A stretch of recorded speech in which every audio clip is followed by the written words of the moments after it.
नमस्कार, मैं बालकृष्ण मुले एक बार फिर हाजिर हूँ शहर के गलियारों में चल रही ताजा तरीन चर्चाओं के साथ। आइए सबसे पहले बात करते कांतिलाल भूरिया की। प्रदेश कांग्रेस अध्यक्ष कांतिलाल भूरिया ने अब धीरे धीरे पटरी पर आना शुरू कर दिया है। भूरिया ने अपने बदले स्वरों से ऊर्जा मंत्री ज्योतिरादित्य सिंधिया को लेकर अपना रुख नरम करते हुए कुछ ऐसा कहा है कि कांग्रेस के गलियारों में उसकी चर्चा की जा रही है। कांग्रेसी कह रहे हैं लंबे समय बाद भूरिया पटरी पर आए थे, वरना पिछले दिनों तो अध्यक्ष जी ने पटरी ही छोड़ दी थी और हो गए थे बेपटरी। केंद्रीय ऊर्जा मंत्री ज्योतिरादित्य सिंधिया और प्रदेश कांग्रेस अध्यक्ष कांतिलाल भूरिया के बीच चल रही जुबानी जंग अब आपसी सौहार्द में बदलती दिखाई दे रही है। इस बात की शुरुआत कांतिलाल की ओर से कर दी गई है। पिछले सप्ताह तक भूरिया दिल्ली दरबार से लेकर राजधानी यानी भोपाल तक सिंधिया के विरोध में बोलने में कोई कोर कसर नहीं छोड़ते थे। अब उनके ही स्वर बदल गए हैं। भूरिया ने सिंधिया की बंद कमरा बैठकों में भी जमकर शिकायतें की। ऑन कैमरा भी वे बोलने से नहीं चूके। सिंधिया ने जब निमाड़ अंचल का दौरा किया तो भूरिया आग बबूला हो उठे। उन्होंने राजधानी में बैठकर सिंधिया पर निशाना साधते हुए कहा कि और क्या चाहिए, उन्हें मंत्री तो बना रखा है, वो भी स्वतंत्र। इतनी बड़ी बात बोलने के बाद पार्टी नेता मानने लगे थे कि भूरिया बेपटरी हो गए हैं, लेकिन अब भूरिया ने फिर पटरी पर आना शुरू कर दिया है। भूरिया ने लंबे अंतराल के बाद ये कह दिया है कि उन्हें तो लोग लड़ाने की कोशिश कर रहे हैं, हमारे बीच कोई मतभेद नहीं है, वे प्रदेश का दौरा करें, उन्हें कोई आपत्ति नहीं है। अब जब से भूरिया ने सिंधिया को लेकर अपना लंबा चौड़ा नया बयान दिया है तो वो कांग्रेस के गलियारों में चर्चा का विषय बन बैठे हैं। वैसे पार्टी में इस बात की चर्चा चल पड़ी थी कि अब जल्द ही भूरिया और सिंधिया के बीच चल रहे घटनाक्रम का कांग्रेस महासचिव दिग्विजय सिंह पटाक्षेप करेंगे। लेकिन ये क्या, दिग्गी के कहे बिना ही चेले भूरिया ने अपनी जुबानी शस्त्र कला का प्रदर्शन रोक दिया। कांग्रेस ने फिर प्रदेश में बढ़ती गैंगरेप की घटनाओं को मुद्दा बनाया और धरना दे दिया। लेकिन इससे ज्यादा महत्वपूर्ण बात यह रही कि कांग्रेस ने पहली बार पार्टी की महिला नेत्रियों को ऐसा सम्मान दिया कि वो शहर भर में चर्चा का विषय बन गया। जैसे ही कांग्रेस के धरने में महिला नेत्रियों के मंचासीन होने और पुरुष नेताओं के जमीन पर कुर्सी लगाकर बैठने की चर्चा चली, पार्टी में आस्था रखने वालों को नेताओं की ये पहल भासी गई। हालांकि ये बात अलग है कि कांग्रेस के पदाधिकारी फिर उसी परिपाटी यानी नहीं आने की परंपराओं को निभा गए। जिला और शहर को मिलाकर कांग्रेस पदाधिकारियों की संख्या 700 से भी ज्यादा है, लेकिन दोनों इकाइयां मिलकर 100 का आंकड़ा भी छू न सकी। कांग्रेस पार्टी भारतवर्ष का वो राजनीतिक संगठन है जिसकी चर्चा देश भर के हर गलियारों में होती है। कांग्रेस अब प्रदेश में बढ़ते गैंगरेप से पीड़ित है। पार्टी लंबे समय से कुछ कर गुजरने के मूड में थी और अचानक ही इंदौर के बाद दतिया में वहशियों ने पार्टी को घर बैठे ठाले एक मुद्दा दे डाला। प्रदेश नेतृत्व यानी कांतिलाल भूरिया ने आप देखा न ताब मीडिया से समन्वय स्थापित किया और जारी कर दिया प्रेस नोट। यही नहीं, कुछ स्थानों पर तो भूरिया खुद खबर नवीजों से मुखातिब हो गए। 24 घंटे में माहौल बना। कांग्रेस ने अपने इस धरने में एक अनूठा प्रयोग किया और छा भी गई। शहर कांग्रेस और जिला कांग्रेस के बैनर तले हुए धरने में मंच तो सजा, लेकिन इस कांग्रेसी मंच पर नजारा पूरी तरह से बदला सा था। कांग्रेस नेताओं ने अपनी महिला नेत्रियों को मंच दिया और खुद सड़क पर कुर्सी डाल बैठ गए। महिला नेत्रियों को इस मौके पर बोलने का भी पार्टी ने खूब मौका दिया। अब जिसने भी ये नजारा देखा उसे तो ये नजारा पहली ही नजर में सुकून दे गया। कांग्रेस की महिला नेत्रियों ने भी इस धरने के दौरान जबरिया राहत महसूस की। पार्टी ने ऐसा कर एक नया उदाहरण पेश किया है। यहाँ तक तो तारीफ है, लेकिन इसके बाद जरा इन बातों पर भी गौर कर लीजिए। कांग्रेस को इस अनूठे धरने में महिलाओं को मंच पर स्थान दिए जाने से लंबा कवरेज मिल सकता है, लेकिन टीम टंडन के 256 में से 50-60 ने ही मुंह दिखाए, जबकि टीम दरबार की इससे भी ज्यादा हालत खराब है। कहा जाता है कि इनके पदाधिकारियों की संख्या तो 500 पार है, लेकिन आए 25 भी नहीं। यही नहीं, महिलाओं की सुरक्षा को लेकर दिए गए धरने में एक भी महिला पार्षद नहीं पहुंची। पार्टी के गलियारों में ही इस बात की चर्चा होती रहती है कि उन्हें आने की क्या जरूरत। उनके पतिवर इतने ज्यादा सक्रिय रहते हैं कि उन्हें घर बैठे ही पार्षदी मिल जाती है। फिर क्या जरूरत धमा चौकड़ी में आने और जाने की।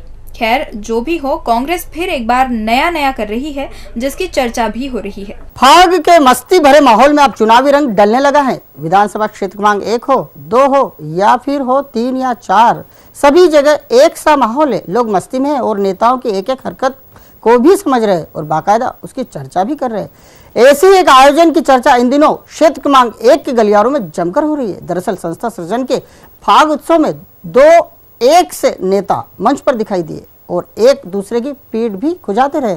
अब लोग ये पता करने में जुट गए हैं कि आखिर ये दोनों उत्साही कौन सी खिचड़ी पका रहे हैं। शहर के पश्चिमी क्षेत्र के गलियारों में शाम ढलते ही फाग उत्सवों की धूम सी मच जाती है। ढेर सारे आयोजन जहां राजनीति से कोसों दूर है, वहीं कुछ फाग उत्सवों में केवल राजनीति के अलावा कुछ और हो ही नहीं रहा है। ऐसा ही एक आयोजन कराया कांग्रेस से कम और फुलछाप कांग्रेसी होने का दर्श झेल रहे कमलेश खंडेलवाल ने। कमलेश एक नंबर में हाथ को फिर मजबूत करना चाहते हैं। वो पिछले 3 साल से चुनावी मैदान में हैं और ऐसे डटे हैं कि मानो सारे कांग्रेस नेताओं ने उन्हें टिकट की हरी झंडी दे रखी है। हर सप्ताह फाग के नाम पर अपनी राजनीति चमकाने निकले खंडेलवाल तरह तरह के नुस्खे भी आजमा रहे हैं। अब पता नहीं किसने खंडेलवाल को ये ज्ञान बांट दिया कि फाग के आयोजन में अनवर कादरी को बुलाओ, आप चंदन नगर में मजबूत हो जाओगे। बस फिर क्या था, कमलेश ने मान लिया और ठोक दिया एक फोन। निर्दलीय पार्षद के रूप में चुनाव जीते कांग्रेसी पार्षद बने अनवर कादरी को। अब खास बात तो ये है कि कादरी को भी इन दिनों वही जुनून सवार है जो कमलेश खंडेलवाल को है। अब आयोजन में दोनों एक से हो गए हैं। हालांकि ये बात भी सही है कि अनवर कादरी ने कमलेश संग तनुजा के सिर पर मंच पर आते ही फूल बरसा दिए। फाग उत्सव में आए लोगों ने ये नजारा कुछ ज्यादा ही ध्यान से देखा और अनवर कादरी के मंच पर आने और फाग में शामिल होने की मजबूरी की चर्चाएं शुरू कर दी। अब इन दोनों एक से रोक पाले नेताओं की चर्चाएं हो रही है। लोगों का कहना है कि दोनों को समय आने पर एक दूसरे से मदद की आस है, जबकि खास बात तो ये है कि ये दोनों नेताओं की इसीलिए कुछ ज्यादा ही पटरी बैठ रही है कि कमलेश और अनवर दोनों ही मन विधानसभा चुनाव में मैदान में उतरने की ठान बैठे हैं। ऐसे में एक और 3 ऐसी विधानसभाएं हैं जो एक दूसरे से लगी हुई है और यही कारण है कि वो एक दूसरे के इतने करीब आ गए हैं। इन आयोजनों के भरोसे एक वार्ड के नेता भी अपने आप को विधानसभा के दावेदार मान चल रहे हैं और खुद को मजबूती देने में लगे हैं। अब देखना लाजमी होगा कि एक मर्तबा कांग्रेस के साथ बीजेपी को मात दे चुकी ये नई जोड़ी 2013 में क्या गुल खिलाती है। वैसे इन दोनों नेताओं की सक्रियता से सबसे ज्यादा खुश बीजेपी है और टेंशन में कांग्रेस। बीजेपी को ये अच्छे से मालूम है कि राजनीति करने के पीछे का कारण और कुछ ही है और हमेशा ऐसे नेताओं की सक्रियता हमेशा उनके यानी 2 रंगों की झंडों वाली पार्टी के नेता या उम्मीदवार के लिए फायदा ही करेगी। गुटबाजी का रोग केवल राजनीति तक ही सीमित नहीं है, इसके शिकार समाज और उसके संगठन भी है। ऐसे संगठनों को कई बार इसकी कीमत भी चुकानी पड़ती है और यही कीमत चुकाई है दिगंबर जैन समाज ने भी। समाज में फैली गुटबाजी ने ऐसा काम दिखाया कि एक अच्छे भले आयोजन से मुख्यमंत्री ने ही दूरी बना ली। आयोजन में सीएम साहब की शिरकत को लेकर जमकर तैयार थी, लेकिन लोकल लीडरों ने ऐसी कहानी बनाई कि समय पर आने वाले सीएम पहले तो लेट हो गए और फिर अगले आयोजन में चले गए। अब समाज के वरिष्ठ धड़ेबाजों को कोस रहे और कह रहे हैं कि कुछ लो सीख इनसे। इंदौर में दिगंबर जैन समाज के लोगों की संख्या लाखों में है। कोई आयोजन होता है तो हजारों की संख्या में समाज जन कुछ ही घंटों में एकत्रित हो जाते हैं। एक बार फिर जैन संतों की मौजूदगी में जमघट लगा। मंत्रों के उच्चारण के बीच हेलीकॉप्टर से फूल बरसाए गए। भगवान बाहुबली का महामस्तकाभिषेक हुआ, लेकिन आयोजन के मुख्य अतिथि यानी मुख्यमंत्री शिवराज सिंह चौहान शहर आकर भी गोमटगिरी नहीं पहुंचे। मुख्यमंत्री के आयोजन में न पहुंचने का कारण समाज में हुआ विभक्तिकरण है। जैन समाज भगवान बाहुबली का 1 नहीं 2 नहीं 3 आयोजन कर महामस्तकाभिषेक कर रहा है। मुखिया जी यानी शिवराज सिंह चौहान तीनों आयोजन में आमंत्रित हैं, लेकिन वो अब तक एक में भी नहीं पहुंचे।